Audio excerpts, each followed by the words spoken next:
Assalamualaikum warahmatullahi wabarakatuh. Saya Ilham Ilahiyah, mahasiswa Sekolah Tinggi Agama Islam At-Taqwa Bekasi, Prodi Pendidikan Agama Islam semester 4A.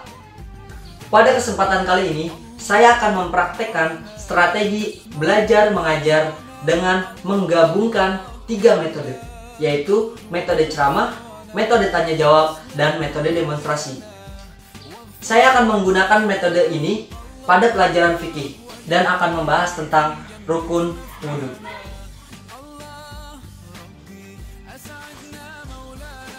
Assalamualaikum warahmatullahi wabarakatuh. Anak-anak, apa kabar hari ini semua? Alhamdulillah, luar biasa. Allahu Akbar. Apakah kalian sudah siap untuk belajar fikih hari ini? Alhamdulillah. Kalau sudah siap, mari sama-sama kita mulai pelajaran kita hari ini dengan membaca doa. Berdoa dimulai.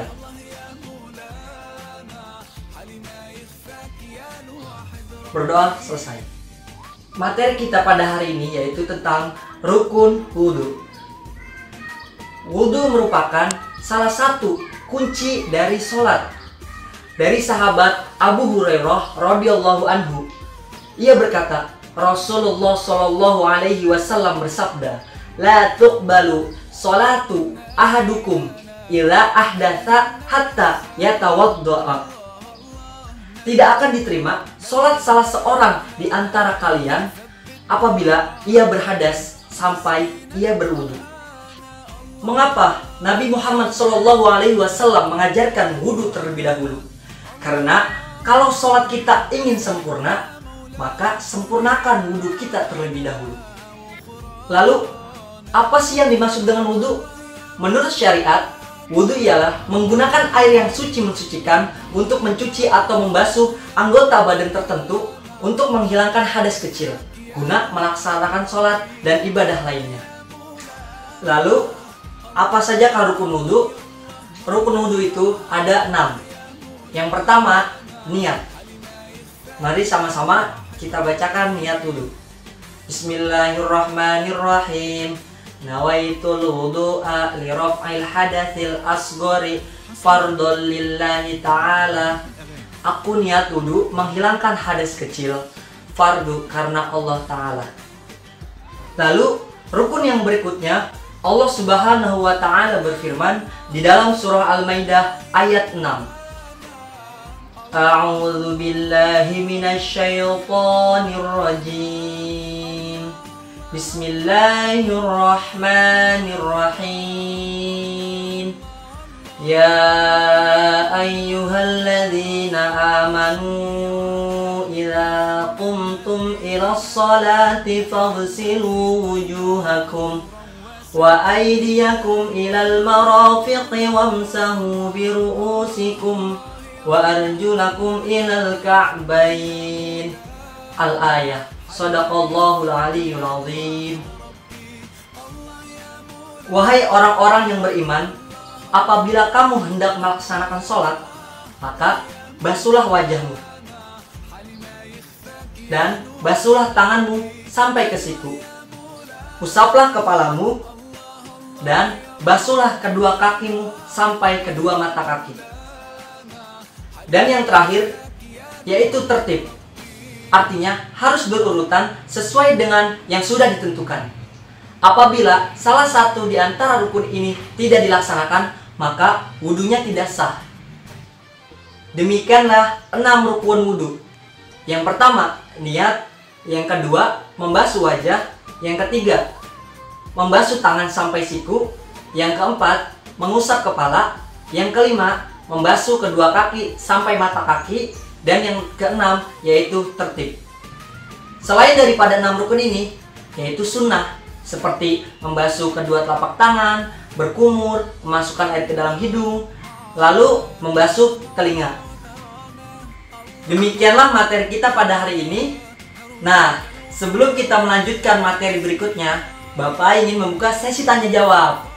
Silakan untuk kalian yang ingin bertanya atau yang belum paham, boleh ditanyakan langsung ke Bapak berkaitan dengan materi yang kita pelajari hari ini. Ayo silakan tunjuk tangan. Oh iya, Aksar, silakan. Masya Allah, pertanyaannya bagus. Beri tepuk tangan untuk Aksar. Yeay.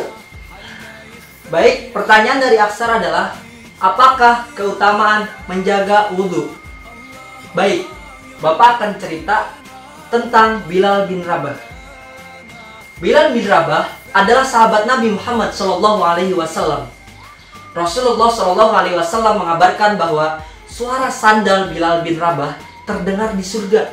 Padahal waktu itu Bilal masih berada di dunia. Abu Hurairah radhiyallahu anhu meriwayatkan dialog antara Rasulullah SAW dengan Bilal bin Rabah. Nabi Muhammad SAW bertanya kepada Bilal, "Wahai Bilal, katakanlah amal yang sangat kau pentingkan selama engkau memeluk Islam, karena aku mendengar bunyi sandalmu berada di surga." Bilal pun menjawab, "Tidak ada satupun amal yang lebih saya utamakan daripada mengerjakan wudhu, baik ketika malam ataupun siang. Kemudian saya mengerjakan sholat setelah wudhu atau sholat ba'dal wudhu." Hadis riwayat Bukhari. Inilah amalan rahasia Bilal bin Rabah, yaitu menjaga wudhu. Setiap wudhunya batal, Bilal buru-buru mengambil wudhu kembali dan kemudian melaksanakan sholat ba'dal wudhu. Menjaga wudhu dan sholat ba'dal wudhu ini sangat dicintai oleh Allah Subhanahu wa Ta'ala, hingga Bilal bin Rabah mendapat jaminan masuk ke dalam surganya Allah Subhanahu wa Ta'ala. Para ulama menjadikan hadis ini salah satu dalil keutamaan wudhu. Wudhu juga memiliki keutamaan yang lain. Di antaranya, dapat membersihkan dosa-dosa kita, dapat mengangkat derajat kita, dan bisa memberikan cahaya, pancaran cahaya kepada wajah kita. Bisa dimengerti, Aksar? Yang lain paham? Alhamdulillah. Ada yang bertanya lagi? Atau sudah paham? Oh, sudah paham. Alhamdulillah. Kalau sudah paham semua, mari sama-sama kita praktek wudhu. Ayo, let's go. Diawali dengan membaca basmalah, lalu disunahkan membasuh kedua telapak tangan dan menyela-nyela jari.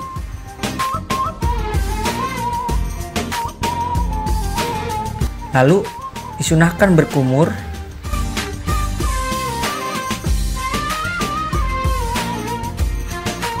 Setelah itu, disunahkan memasukkan air ke dalam hidung, lalu membaca niat, "Fagsilu wujuhakum", basuh wajah bagian tampak muka. Ambil airnya lalu tumpahkan di tempat yang dibasuh.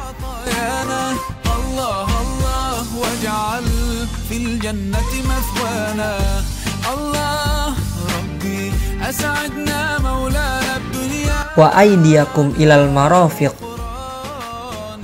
membasuh tangan sampai ke siku.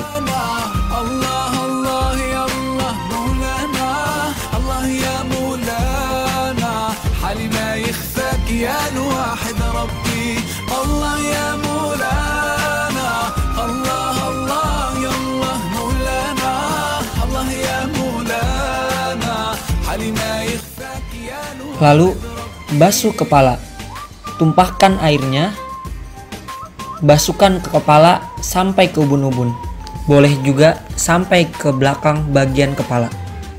Kemudian disunahkan untuk membasuh kedua telinga,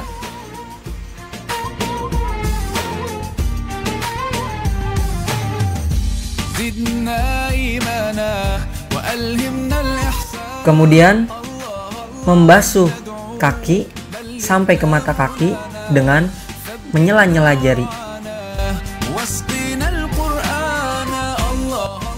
Dan rukun yang terakhir yaitu harus tertib, artinya harus berurutan sesuai yang telah ditentukan. Kemudian ditutup dengan doa. Demikianlah yang dapat saya sampaikan. Kurang lebihnya saya mohon maaf. Hadanallahu wa iyyakum ajma'in. Assalamualaikum warahmatullahi wabarakatuh.